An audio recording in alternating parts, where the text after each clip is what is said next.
उसके बाद जनाब ये पैराग्राफ है, इसकी सेटिंग भी हमने करनी है। पैराग्राफ में ये देखें, सबसे पहला पैराग्राफ अलाइनमेंट है, यानी आपने इसमें जो बाय डिफ़ॉल्ट आ रहा है वो राइट आ रहा है, आप राइट से लेफ्ट तो जा ही रहे हैं, लेकिन इसके साथ साथ जो किताब में ज़रूरत होती है वो ये होती है कि लाइनें जो हैं, मतलब 5-6 लाइनों का अगर एक पैराग्राफ है तो दाएं से बाएं पूरे सफ़े के ऊपर जो है वो लिखा हुआ पूरा होना चाहिए।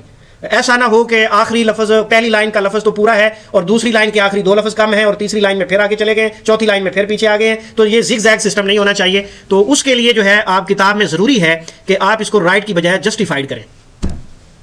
जस्टिफाइड उसमें यह है कि अगर एक लाइन में 5 अल्फाज आए हैं तो जगह मौजूद है आधे लफ्ज़ की, अब आधा तो कोई लफ्ज़ नहीं होता, या 6 होंगे या 5 होंगे, तो वो जो आधे लफ्ज़ की जगह मौजूद है उसको ये जस्टिफाइड कर देगा, उसको खींच के बराबर कर देगा, अल्फाज की स्पेस खोल देगा और खूबसूरती पैदा हो जाएगी। ये सहूलत जस्टिफाइड के अंदर होती है।